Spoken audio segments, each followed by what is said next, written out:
سال بھر کے لیے غلہ یا اناج موجود ہے تو اس شخص کو کسی چیز کی ضرورت نہیں ہوتی تھی، بلکہ وہ اسی غلے میں سے تھوڑا تھوڑا بیچ کر اس سے اپنی جو دوسری ضروریات ہے وہ بھی پوری کر لیتا تھا۔ تو اس لیے یہ محاورہ بنا کہ جدے کاردانے اودے کملے بھی سیانے۔ تو اب سوال یہ پیدا ہوتا ہے کہ ہمارا ملک ایک بہت بڑے معاشی بحران سے گزر رہا ہے، اور یہ اتنا بڑا معاشی بحران ہے کہ ہم IMF، FATF یا اور جو انٹرنیشنل ادارے ہیں یا ہمارے جو دوست ملک ہیں ہم ان کی منتیں کر رہے ہیں جی کہ ہمیں قرضہ دیں۔ لیکن میں حیران ہوں کہ ہماری جو بھی ڈیسیجن میکرز ہیں یا جو بھی لیڈرز ہیں یا ہماری جتنی اسمبلیاں ہیں، آج تک وہاں سے کوئی ایسا بیان نہیں آیا، کوئی ایسا قانون پاس نہیں ہوا کہ ہم کون سے اخراجات کریں گے اور کون سے اخراجات نہیں کریں گے۔ اب دیکھیں کہ سوال یہ پیدا ہوتا ہے کہ یہ فیصلے کس نے کرنے۔ یقیناً یہ فیصلے آج کل چونکہ ایک جمہوری نظام ہے، سیاسی نظام ہے جو کہ میجارٹی اکثریت والی سیاسی جماعتیں چلاتی ہیں، تو جو بھی میجارٹی پارٹی کا لیڈر ہوتا ہے وہی وزیر اعظم ہوتا ہے، چاہے وہ کولیشن ہو یعنی کہ مخلوط گورنمنٹ ہو یا سنگل پارٹی کی گورنمنٹ ہو۔ تو وہ لیڈر دیکھیں، کوئی بھی لیڈر کبھی ریاست دیکھیں ہر ایک شعبے کو کور کرتی، مثلا ریاست تعلیم کو دیکھتی ہے، فورن افیئرز کو دیکھتی ہے، بزنس کو دیکھتی ہے، انڈسٹری کو دیکھتی ہے، ہیلتھ کو دیکھتی ہے، سپورٹس کو دیکھتی ہے، یعنی کہ یہ تقریباً 50 کے قریب مین شعبے بن جاتے ہیں جن کو ریاست دیکھتی ہے۔ تو اگر ان شعبوں کو چھوٹے چھوٹے شعبوں میں تقسیم کر لیا جائے تو ہو سکتا ہے یہ کہ 500 کے قریب سبجیکٹس بنے جو کسی بھی ریاست کی جو ہے وہ بیک بون ہوتے ہیں اور خوشحالی کے ضامن ہوتے ہیں۔ اب سوال یہ پیدا ہوتا ہے کہ کوئی شخص ان تمام شعبوں میں سے شعبوں کا ایکسپرٹ ہو سکتا ہے؟ تو جناب یہ ناممکن بات ہے۔ تو دیکھیں وزیر اعظم جو اپنی کیبنٹ بناتا ہے یا پھر اپنے مشیر رکھتا ہے، اپنے معاون رکھتا ہے، تو ان کا مقصد ہی یہ ہوتا ہے کہ وہ ایکسپرٹ لوگ رکھے جاتے ہیں متعلقہ شعبوں کے، اور پھر وزیر اعظم ان سے مشورہ کرتا ہے اور ان کے مشورے کے مطابق پالیسیز بناتا ہے۔ صوبوں کی سطح پر یا قومی سطح پر، وفاقی سطح پر وزارتیں جو ہیں ان میں ایکسپرٹس بیٹھے ہوتے ہیں، اگرچہ ہمارے ملک میں صحیح ایکسپرٹس جو ہیں ان کی وہ قدر نہیں ہے، صرف خوش آمدی لوگ ہی آگے آتے ہیں۔ تو خوش آمدی لوگ جس قسم کے مشورے دیں گے ان سے یقیناً کوئی ملک اور قوم ترقی نہیں کر سکتی۔ اب سوال میں اصل بات کرنا کیا چاہتا ہوں؟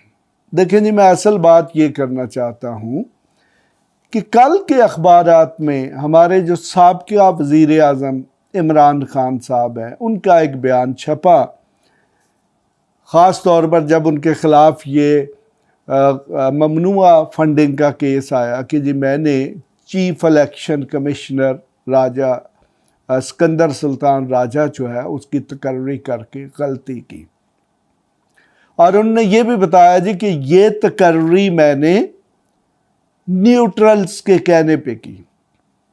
میرے خیال میں ایک اتنے بڑے لیول کے لیڈر کی سطح پر ایسی بات ہونا یہ ایک بہت بڑی غلطی کی بات۔ جب آپ نے ایک فیصلہ کیا، آپ نے ABC یا XYZ کے مشورے پہ کیا، تو جب فیصلہ آپ نے کر لیا، دیکھیں وہ تو کسی نے آپ کو سفارش کر دی، ریکمنڈیشن کر دی، تو جب آپ نے مان لیا تو وہ پھر آپ کا فیصلہ ہے۔ اب اگر وہ فیصلہ غلط ہے تو پھر آپ اس فیصلے کی ذمہ داری خود لیں، آپ دوسروں پر ذمہ داری شفٹ نہ کریں۔ تو دوسرے نمبر پہ یہ نیوٹرلز کیا ہوتے ہیں؟ عمران خان صاحب آپ ایک قومی لیڈر ہیں،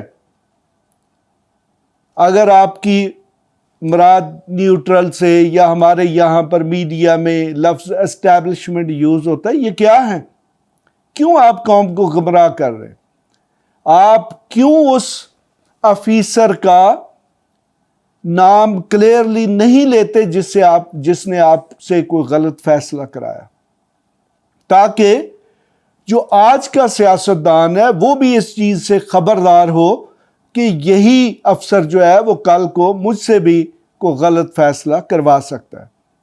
تو پہلے نمبر پہ دیکھیں، یہ پارلیمنٹری سسٹم میں ہمارے پاس مکنہ ہوتی ہے جہاں میں پالیسیز پر ڈسکشن ہوتی ہے، کیبنٹ ہوتی ہے جو فیصلہ سازی کرتی ہے۔ تو میرے خیال میں وزیر اعظم یا کسی وزیر کو کسی دوسرے پر ذمہ داری ڈالنا جو ہے یہ زیب نہیں دیتا۔ جب آپ نے ایک فیصلہ چاہے کسی کے کہنے پر بھی کر لیا تو وہ اب آپ کا فیصلہ ہے، آپ کو اس کی ذمہ داری لینی چاہیے۔ تو اگر آپ سے کسی نے غلط فیصلہ کروایا ہے تو پھر آپ اس شخص کا نام لیں کہ مجھ سے فلاں شخص نے غلط فیصلہ کرایا۔ میں یہ بتا سکتا ہوں کہ عمران خان صاحب کے دور میں جتنی یہ بڑے بڑے اداروں کی تقرریاں ہوئیں، ان میں اگر ڈائریکٹلی عمران خان صاحب انوالو نہیں تھے تو ان کی کیبنٹ کے کچھ وزیروں کے وہ لوگ جاننے والے تھے، جن میں سے بہت سی چیزیں جو ہے وہ عدالتوں میں جا کر سامنے بھی آئیں۔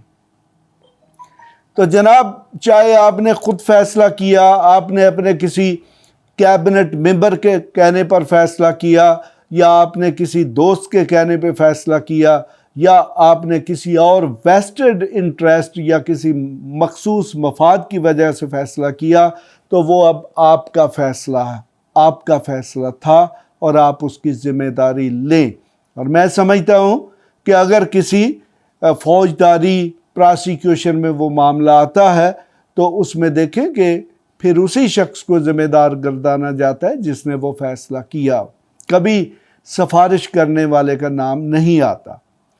تو میں عمران خان صاحب، چونکہ میرا پارلیمنٹ کے ساتھ، خاص طور پر جو ہماری فیڈرل سطح کی پارلیمنٹ ہے، اس کے ساتھ کام کرنے کا تقریباً 37 سال کا تجربہ ہے۔ میں نے پارلیمنٹ کو بہت قریب سے دیکھا ہے۔ تو جناب، جس طریقے سے فیصلہ سازی ہمارے پارلیمنٹ میں ہوتی ہے، اس سے تو بہتر یہی ہے کہ اس پارلیمنٹ کو ختم کر دیا جائے۔ اور یہ جو اربوں روپے سالانہ پارلیمنٹ کے ممبرز کے پرکس اینڈ پریویلیجز پر خرچ ہوتے ہیں، اگر یہ پیسے ہر سال 5 یا 10 ڈسٹرکٹس کو دے دیے جائیں تو وہاں پر نہ کسی ہاسپٹل کی ضرورت نہیں رہے گی، نہ کسی تعلیمی ادارے کی ضرورت رہے گی، اور نہ ہی وہاں پر روڈز یعنی کہ بیسک انفراسٹرکچر اور ضروریات ختم ہو سکتی ہیں، جتنا بڑا بجٹ ہمارے پارلیمنٹ کے خرچ پہ آتا ہے اگر پارلیمنٹ نے اسی طریقے سے فیصلے کرنے۔ دیکھیں، عوام کو کسی پارلیمنٹ سے کوئی غرض نہیں ہوتی۔ دنیا کی تاریخ میں ایک بڑے لمبے عرصے تک ڈکٹیٹرشپس یا پھر بادشاہتیں رہی ہیں، کبھی لوگوں نے بادشاہ سے یہ مطالبہ نہیں کیا تھا جی کہ آپ ہمارے نمائندے نہیں ہیں۔ اگر بادشاہ عوامی خواہشات، عوامی بہتری کے لیے کام کرتا تھا تو لوگ اس کے پیچھے کھڑے ہوتے تھے، تو اگر عوامی مفاد میں فیصلے نہیں کرتا تھا تو وہ بادشاہ جو ہے وہ قتل بھی کر دیے جاتے تھے، لوگ ان کے ساتھ غداری بھی کرتے تھے، ان کا ساتھ بھی چھوڑ دیتے تھے، اور وہ پھر اپنے انجام کو پہنچتے تھے۔ تو لہٰذا آج میں یہی بات بتانا چاہتا تھا کہ یہ جو ہماری اس وقت کی معاشی مسائل ہیں، اکنامکس کے پرابلم ہیں، ملکی معیشت جو تباہ و برباد ہو رہی ہے، وہ بھی ہمارے یہ جو economic manager, so called economic manager جو کہ ہماری سیاسی حکومتوں کے مشیر اور وزیر بنے ہوئے ہیں، یہ ان کے غلط فیصلوں کے نتائج ہیں۔ لیکن اس قوم کی آنکھیں کھولنے کے لیے یہ بھی بہت ضروری ہے کہ اس وقت دیکھیں کہ قوم پر اربوں روپے کے ٹیکس لگا دیے گئے ہیں۔ جس چیز کی قیمت 10 روپے تھی آج وہ 20 روپے، یعنی کہ اس کی قیمت دگنی ہو چکی ہے۔ لیکن اس کے برعکس ہماری جو سول سروس، بیوروکریسی یا افسر شاہی ہے، اس نے اپنی تنخواہوں کا بھی اضافہ کیا ہے، اس نے اپنے الاؤنسز اور پرکس اینڈ پریویلیجز میں بھی اضافہ کیا ہے، اور اسی طرح ہمارے جو سیاستدان ہیں وزیر اور مشیر ہیں انہوں نے بھی اپنے مراعات میں اضافہ کیا۔ تو مقصد یہ ہے کہ کیا یہ معیشت کا جو بحران ہے اس کو برداشت کرنے کے لیے اس ملک کے 22 کروڑ عوام رہ گئے ہیں؟ اور یقیناً میں سمجھتا ہوں کہ یہ عوام کی غلطی ہے کہ انہوں نے اس قسم کے نااہل اور خود غرض لوگوں کو منتخب کیا ہے کہ جو خود تو اپنی عیش و عشرت کو برقرار رکھے ہوئے اور سارے کا سارا بوجھ عوام پر ڈالے ہوئے۔ دیکھیں جناب، حکومت کی کوئی فیکٹری نہیں ہوتی اور نہ ہی بذات خود حکومت کو فیکٹری ہوتی ہے۔ یہ عوام ہیں جن کی جیبوں سے ٹیکسز کی صورت میں پیسے نکالے جاتے ہیں اور اسی سے وزیر اعظم کی گاڑی اور وہ جو 50 گاڑیوں کا پروٹوکول ہوتا ہے، وزیر یہ جیسے ہی دیکھیں کہ ہمارے سیاستدان وزیر بنتے تو انہیں یہ پروٹوکول، یہ ہوٹر بجتی ہوئی گاڑیوں کا بہت شوق ہوتا ہے۔ تو یہ اپنی جیب سے کریں نا۔ یہ باہر آپ امریکہ برطانیہ میں جائیں تو وہاں پر تو وزیروں کے آگے کوئی ہوٹر نہیں چلتے، ان کو کوئی گاڑیاں نہیں دی جاتی۔ دیکھیں وزیروں کے پاس 1 یا 2 گاڑیاں تو سرکاری طور پر ہوتی ہیں اور غیر سرکاری طور پر انہوں نے بہت ساری گاڑیاں سنبھالی ہوتی ہیں۔ ہماری جو افسرشاہی ہے اس میں گریڈ 20 سے لے کر 21-22 جو ہے وہ حکومت سے کاروں کی مد میں پیسے بھی لیتے ہیں اور پھر سرکاری گاڑیاں بھی استعمال کرتے ہیں۔ ایک شخص، ایک افسر جو 75,000 65,000 یا 95,000 کی ہیرا پھیری کرنے سے باز نہیں آتا تو اس سے آپ یہ کیسے امید کر سکتے ہیں کہ وہ ملک کے اربوں روپے کے فیصلے جو ہے وہ دیانتداری سے کرے گا؟ تو عمران خان صاحب، آپ نے 3 سال اور 18 ماہ غلط فیصلے کیے، لوگوں کے کہنے پر، لوگوں کی سفارشوں پر انکمپیٹنٹ لوگوں کو آپ نے میرٹ سے ہٹ کر انصاف کے تقاضوں کو نظر انداز کرتے ہوئے تقرریاں کی۔ تو لیکن یہ آپ ایک خوش قسمت شخص ہیں کہ آپ کو جب حکومت سے نکالا گیا تو عوام پھر آپ کے ساتھ کھڑی ہے اور آپ کی طرف دیکھ رہی ہے کہ آپ عوام کے لیے کچھ کریں گے۔ تو جناب یہ نیوٹرلز، یہ اسٹیبلشمنٹس کی باتیں چھوڑیں۔ اگر آپ میں خود فیصلہ سازی کی قوت نہیں ہے تو پھر عوام کو گمراہ مت کریں اور سیاست چھوڑ کے گھر بیٹھ جائیں۔ آپ کو کرکٹ کی باتیں کریں، وہاں پہ کوچ لگ جائیں، وہاں پہ کمنٹیٹر لگ جائیں اور اس ملک کی معیشت اور سیاسی نظام کو تباہ نہ کریں۔ اس کے لیے ہمارے پاس بہت بڑے بڑے ایکسپرٹس ہیں۔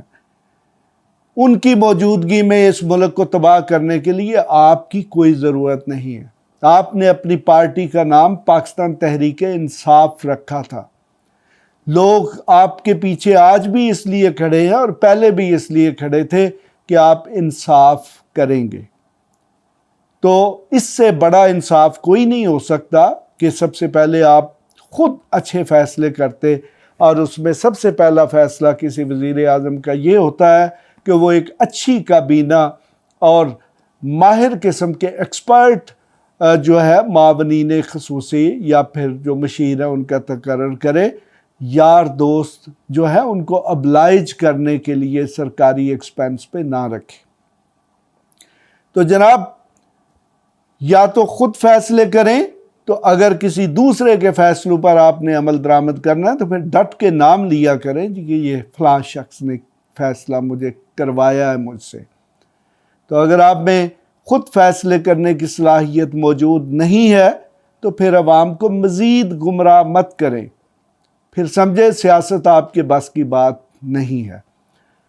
تو اس کے ساتھ ہی میں اجازت چاہوں گا۔ یقیناً میری باتوں میں بہت سی باتیں ایسی ہیں جو صرف جناب عمران خان صاحب کو نہیں بلکہ بہت سارے جو سیاستدان ہیں ان کو بھی ناگوار گزریں۔ تو لیکن میں یہی باتیں سچ ہیں، میں ان پر قائم ہوں۔ اس کے ساتھ ہی میں ڈاکٹر جی ایم چودھری آپ سے اجازت چاہوں گا۔ میں مزید سیاسی نظام پر یا ہمارے ملکی ادارے کس طریقے سے کام کرتے رہے ان پر پروگرام لے کر آتا رہوں گا۔ خدا حافظ۔